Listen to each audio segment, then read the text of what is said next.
अफराल हुसैन साहब, अभी हाल ही में एक बड़े पैमाने पे पंजाब भर के असिस्टेंट कमिश्नर्स के तबादले हुए हैं।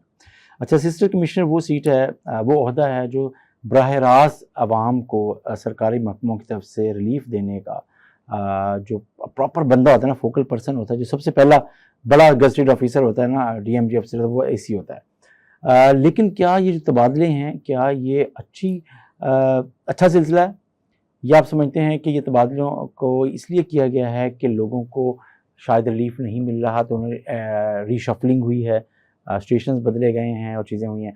सब ओवरऑल हम अगर देखें तो हम कैसे देख सकते हैं इस हुकूमत के इस तबादले की, इस पॉलिसी को जो इस वक्त अभी हुए हैं, अडॉप्ट किए गए हैं? जमशेद साहब, आपने बड़ी अहम बात की है। देखें, सबसे जो ज़्यादा और फौरी रिलीफ दे सकता है ना, वो दो बंदे हैं, असिस्टेंट कमिश्नर और SDPO। क्योंकि आम आदमी का जो ज़्यादातर ताल्लुक होता है SDPO या SHO? नहीं, SDPO, अच्छा। DSP, जिसको हम DSP कहते हैं ना। हाँ। SHO तो 3-4 हो जाते हैं ना एक तहसील में। हाँ। एक तहसील, मतलब ये तहसील लेवल की मैं बात कर रहा हूँ। हाँ। तहसील लेवल में 2 अफसर हैं जो वहाँ के करता धरता हैं, स्याह सफ़ेद के मालिक हैं, जो चाहें करें, जो चाहें आवाम को जिस तरह मर्जी रगड़ दें, जिस तरह चाहें उनको रिलीफ दे दें। ठीक है।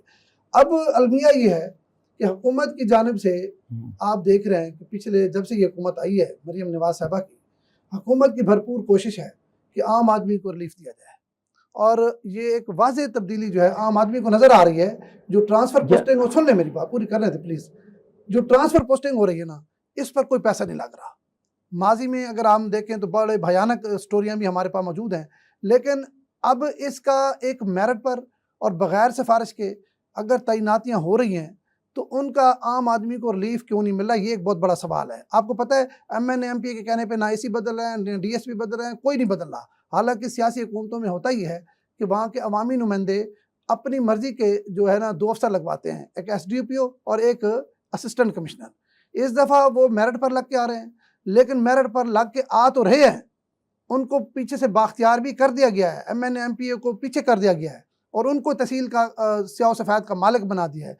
लेकिन जमशेद साहब, खुदा की कसम, इतनी दर्दनाक स्टोरियाँ इनकी, और जिस तरह ये आवाम का खून नोच रहे हैं और चूस रहे हैं, आप सोच भी नहीं सकते। हुकूमत चाह रही है कि आम आदमी को फ़ायदा पहुँचे।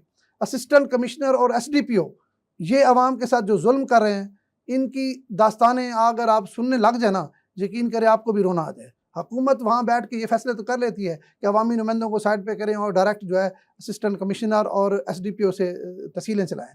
इसका बड़ा नुकसान हो रहा है, और इसका नुकसान अगर आप कहें तो मैं थोड़ा सा आपको बयान भी कर सकता हूँ, अगर थोड़ा सा एग्जांपल के तौर पे।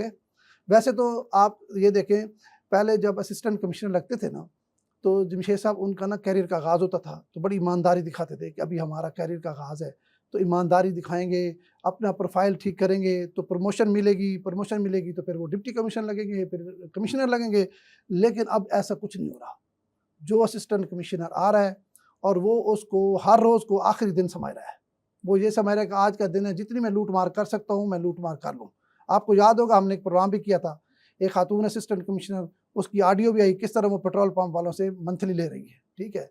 आज मैं ना आपको 2 असिस्टेंट कमिश्नर की मिसालें देना चाहता हूँ, ये बड़ी ज़रूरी हैं।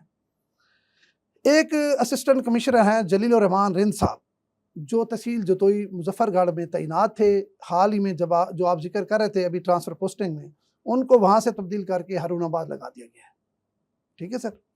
ये मौसूफ वहाँ 1 साल, वो जो राना मनान का इशू हुआ था उसके बाद ये तैनात हुए, तकरीबन 1 साल के लगभग वहाँ ये वहाँ रहे हैं। इन्होंने जो वहाँ करप्शन की और लूट मार की दास्तानें रकम की हैं, वो अपनी मिसाल आप हैं। आपको बड़ी ये एक अजीब खबर दे रहा हूँ कि वहाँ पे ना 12,000 एकड़ सरकारी रकबा है, ट्रस्ट का रकबा है, कौड़े खान ट्रस्ट का। ज़ाहिर बात है उसका करता धरता असिस्टेंट कमिश्नर है। तो मैं अपने कैमरामैन को कहूँगा कि वो जो एक लिस्ट है जो उसने 12,000 एकड़ में जिस तरह हथियाने की उसने कोशिश की है, वो स्क्रीन पे ज़रूर चलाएं। उन्होंने 12,000 एकड़ में से 42 लाटें, मतलब 42 मुरब्बे, एक मुरब्बे की 1 लाट होती है, एक मुरब्बे की 1 लाट है, एक मुरब्बे में 25 एकड़ होते हैं। 42 लाटें सिर्फ एक ही बंदे के नाम कर दिए हैं, और वो बंदा कौन है? उसके ड्राइवर का बेटा। लोग जो वहाँ पहले जिन्होंने आबाद किया है, जो वहाँ पे काश्तकारी कर रहे हैं, जो हुकूमत को पैसे बाकायदगी से भर रहे हैं, उनसे रकबा वागुजार करा के अपने ड्राइवर को, बेटे को दे दिया है। ठीक है, एक ही बंदे का नाम है, 42 लाटे हैं, और एक मरबे की कीमत कितनी दी है? 1 लाख रुपए। आपको पता है 1,40,50,000 रुपया फी एकड़ है साल का, और वो 1 लाख रुपया मुरब्बे का भर रहा है। मतलब इतनी भयानक स्टोरी, मतलब इस तरह ये लूट मार कर रहे हैं। ये तो एक एग्जांपल आपको दे रहा हूँ। अच्छा, अब अगला क्या होना था? ये तो शुक्र है अल्लाह पाक का, वहाँ के लोगों की जो है कोई अच्छाई अल्लाह को पसंद आ गई है।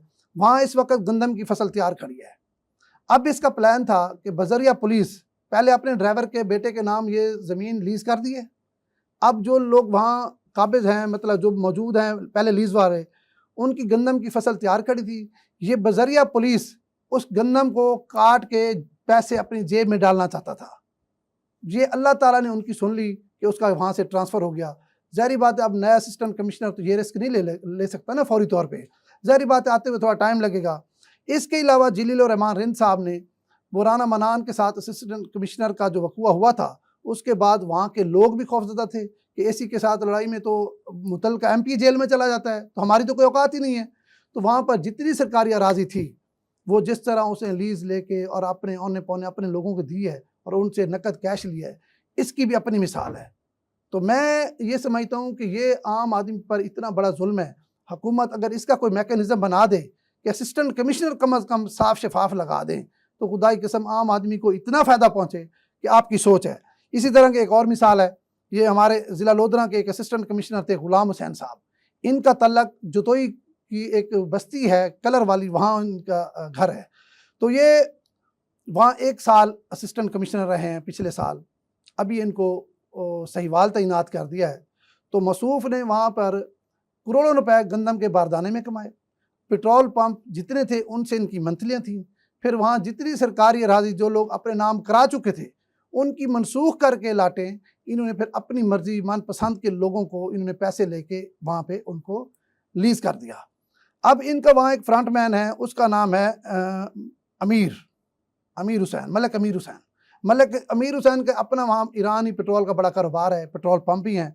वो इसका फ्रंट मैन था। जितनी वहाँ पर सरकारी राज़ी थी, इन्होंने अपने बंदों को फ्रंट पे ला के उनके नाम की, और ग़ुलाम हुसैन साहब ने वहाँ पे ठीक ठाक दिहाड़ी लगाई। और मज़ेदार बात यह है कि ग़ुलाम हुसैन की भी पहली पोस्टिंग थी, जो मैं पहले बात कर रहा था, और जलील रहमान रिंद साहब की भी पहली पोस्टिंग थी जतोई में। अब इनकी दूसरी पोस्टिंग हो गई। अब ग़ुलाम हुसैन का जतोई में जहाँ इनकी बस्ती है, वहाँ भी शायद इनका अपना घर 5-10 मरले का होगा देहात में। अब अल्हम्दुलिल्लाह उन्होंने करोड़ पक्का में 1 साल की असिस्टेंट कमिश्नरी के बाद DHA में 1 कनाल की कोठी ले ली है। ठीक है जी, जो 12 करोड़ रुपए की है। और मैं बड़े वसूख से कह रहा हूँ, मैं बड़े चैलेंज से कह रहा हूँ, मतलब ये नहीं मैं कोई इल्ज़ाम नहीं लगा रहा, मैं साबित करके दे सकता हूँ। तो अब मसूफ़ को सहीवाल लगा दिया गया है। देखें, अगर इस तरह की आपने ब्यूरोक्रेसी लगानी है, तो भाई इससे तो बेहतर है कि आप अवामी नुमाइंदों को अख्तियार दें। कम अज़ कम वो सच झूठ आपको बता तो सके कि भाई आपका AC वहाँ क्या कर रहा है। हम कहते हैं कि साफ शफाफ बंदे होंगे तो आम आदमी को रिलीफ मिलेगा। अब जितने डिप्टी कमिश्नर लग रहे हैं, जितने ज़िले अफसरान लग रहे हैं, जितने भी अफसरान लग रहे हैं, इवन AC भी लग रहे हैं, DSP लग रहे हैं, ये करप्शन या पैसे दे के नहीं लग रहा है। लेकिन जब ये लग बगैर पैसों कर रहे हैं, तो आम आदमी को माफ़ी दे दें यार, आम आदमी पर रहम खा लें। हुकूमत कोशिश कर रही है कि आम आदमी को रिलीफ मिले। आम आदमी कहाँ जाए, मुझे जमशेद साहब ये बताएं। वो सिर्फ वोट डाले और उसके बाद आराम से माली मुश्किलात का सामना करे, मायूसी की जो लहर है उसके ऊपर अपने आप को डाल दे, और वो जहाँ बहता जाए। उम्मीद होती है, और मेरा ख्याल है कि जो इनके सुपरवाइजिंग ऑफिसर्स हैं, मेरा ख्याल है ये जिम्मेदारी उनकी भी है। बिल्कुल है। देखिए, डिप्टी कमिश्नर साहब की जिम्मेदारी है कि उनके असिस्टेंट कमिश्नर क्या कर रहे हैं जी, बिल्कुल ऐसे है। लेकिन इन पे चेक एंड बैलेंस कोई नहीं जमशेद साहब। होता ही है ना, अगर अब डिप्टी कमिश्नर कोई एक्शन ले भी सही, ज़हन में रखें, वो असिस्टेंट कमिश्नर इतने ताकतवर होते हैं, वो बाज़ टाइम डिप्टी कमिश्नर को भी बाईपास कर जाते हैं। ये भी तो हम देख ही रहे हैं ना, हमारे सामने की स्टोरी है। तो ये जो पैसे की ताकत है ना, इसने जो एक बैलेंस था ना चीज़ों में, वो ख़त्म कर दिया है। अब मैं ये समझता हूँ आम आदमी को रिलीफ देने के लिए हुकूमत को कोई हंगामी इक़दाम करने पड़ेंगे। इस सिस्टम में तो कम अज़ कम मैं नहीं समझ रहा कि आम आदमी को कोई फ़ायदा पहुँचे, कोई रिलीफ मिले, कोई ठंडी हवा का झोंका मिले। ये तो यकीन कर हुकूमत जितनी कोशिश कर रही है, बात उल्टी जा रही है। हुकूमत कोशिश कर रही है कि आम आदमी को रिलीफ मिले।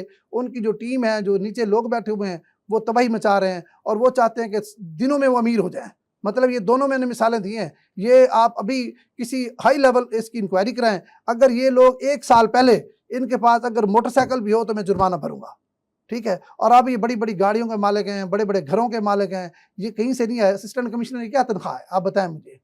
ये असिस्टेंट कमिश्नर, हम पुलिस के पीछे लगे रहते हैं, बाकी महकमों के पीछे लगे रहते हैं, वहाँ भी करप्शन मौजूद है, ये नहीं है कि वो पाक साफ है। लेकिन जो इनकी दास्तान है, मेरा नहीं ख्याल कि किसी और जगह ऐसी दास्तान आपको मिले।